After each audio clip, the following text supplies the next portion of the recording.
Welcome to the Underdog Market Movers here for 5/4/2026 on Drafting Out Loud. Now brought to you by the Leverage Lab. On today's episode, we're going to look at the risers and I guess just cry about how we didn't draft enough of them.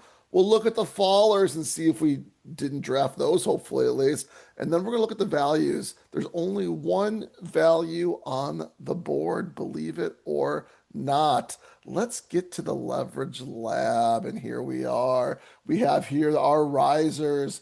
Looking at our risers here on the left, there's a bunch of players here that we've talked about, and a lot we haven't talked about either a whole ton. And so let's talk about first our victories that we've had here on the risers. And really, there's probably three of them, I'd say maybe four of them. Those are Tony Pollard, Jonathan Brooks, Tyrone Tracy, and maybe like a Chris Rodriguez or Jordan Tyson might be a win for us as well as far as risers go. Looking at the other risers, I'm a little concerned and maybe kicking myself a little bit.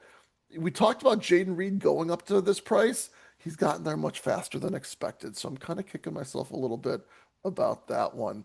Uh, there could still be some movement in these players, so I think I'm still going to try to hit them up where I can around ADP, but just surprised he's rising so fast, basically. Next, we have Cam Scatabo, already at pick 49, almost getting into the fourth round. That's crazy work. So uh, we've talked about, we're surprised that he's rising this much. I think we still want to take him some before he gets into that third round, or sorry, before he gets into that fourth round. And that way we can kind of get him at fifth round prices and maybe get better picks in the fourth. And then when he gets into the late fourth round, we maybe don't take him as much, but keep on monitoring or something like that. Jonathan Brooks, he's still rising. People are really excited for him. I see him going early and earlier in drafts. So I think I still want to take him just so I don't get left out. That being said, I have a lot of cheaper Jonathan Brooks, so I don't feel the need to just draft him just to draft him. Tyrone Tracy, we talked about this. Tyrone Tracy just kind of following Jonathan Brooks up the board. But the other ones I'm kicking myself on are the other one I'm really kicking myself on is Josh Downs. He's almost at pick 100. Expected him to rise. I don't know if I expect him to rise this much. And then Quentin Johnson almost at passing pick 100 as well. So those are two players that maybe I've kind of fallen behind on that I shouldn't have fallen behind on. It looks like there's probably some movement still in those players. 2% for the day and 3.26% for the day. So players I think I need to be keeping an eye on and prioritizing over other wide receivers in that same range. Like an Xavier Worthy, there's some talk about them signing a free agent, whether it's Tyreek Hill or someone else. So he's not rising up as much. Some of these other players are rising up more. So maybe prioritizing some of these players a little bit more. Looking at our fallers, I think we've done pretty good with the fallers overall. Tyler Algier, we did draft more of him than expected pre-draft, but we've kind of stayed off of him since the draft, letting him fall. I think we've drafted him one or two times. One time, I think, only.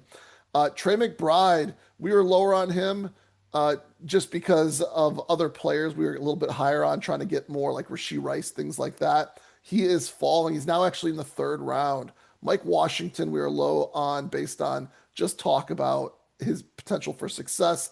RJ Harvey, a little lower on, again, just because of J.K. Dobbins, and now they have a third running back there. Connor's continuing to fall, and there's some talk about him going to another team. This is one where I think we just kind of got lucked out and didn't run into him much. A.D. Mitchell, we talked about falling potentially if the Jets did something in the draft. They did, and he is continuing to fall. So we feel good about that one. Zach Charbonnet, his price is falling. It was way too expensive to start on both platforms. I think it's probably falling on both. It's definitely falling here on Underdog, as you can see.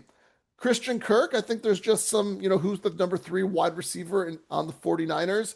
There's more people that are starting to kind of move towards that rookie, including myself as well, just hearing more about how teams were truly higher on Stribling in general, not just the 49ers. So maybe there is a little bit of juice there. I'm not saying that I want Stribling over Kirk all the time. In fact, in one draft, I think this was a super flex draft. I took both of them, and that I think is an option as well. Braylon Allen falling down the board. He was just way too high to begin with, but he's becoming probably a good click eventually here, especially if he gets in like the 190s. I think it's a difference between like, does he have a role versus is he good if he gets that role? And I think he has the role. I think probably concerned if he's good if he has that role. He just doesn't hasn't done much, and he's been injured a lot as well. Romeo Dobbs finally falling. We weren't clicking him much he ever since the news was that AJ Brown was going to the Patriots. So he's finally falling based on that news. And then Emmett Johnson falling because he's no longer guaranteed a role. He's got a pretty tough road ahead of him to actually get a role. And then Wandale Robinson, if there's one we've messed up on, just to be honest, it's Wandale Robinson. I think we clicked him ahead of someone like a Josh Downs or a Quentin Johnson, and apparently that was a bad idea. Probably definitely in front of Josh Downs about Quentin Johnson. That was apparently a bad idea based on what the market is saying here. So we got to get better and adjust based on that. So that's us. That's what's going on right now, and that's what we got to get better on. So that's the leverage. The Underdog Market Mover is based on the Leverage Lab. Check out the other videos if you want to see more of what's going on in the Leverage Lab, and more to come as well. Let's go and look at our um, let's go and look at our values right now. Those are still here on our normal platform. And really, there's only one value here that I want to hit on because there's only one value that I think you can really, actually, you know what? Yeah, one value really that I think we can take advantage of. That one value is Dalton Kincaid. I don't even know if it's a good value to tell you the truth. So tell me if this is a good price or not. But he's going at 110 on DK. He's going at 132 on Underdog. He's not really a target hog because he just doesn't play enough snaps to be a target hog. So it doesn't make sense that he's going so much more expensive on DK, but he's also shown that when he's on the field, he does get targets and he does something with those targets. So there is some potential juice in his profile at least in the Buffalo offense. I know there's concerns about some injury stuff going on. I think it's his knee and maybe some concern about how much playing time he gets, but at what point in time is that priced in and maybe priced in too much? And maybe considering there's a 17% gap between DK and Underdog, is this the time when that has when that has been priced in and maybe priced in too much? I'd love to know what you guys think. I'm starting to lean towards maybe it's priced in too much. That being said, there are a lot of other tight ends that are around this price also that you might like equally as well or almost as well. They're just barely off this list as far as percents go. So let me know in the comments if Dalton Kincaid is a good price or not. Also, let me know in the comments, is there a riser that you're kicking yourself you haven't drafted enough of or a faller that you've drafted too much of? Let's get drafting. See ya. Peace.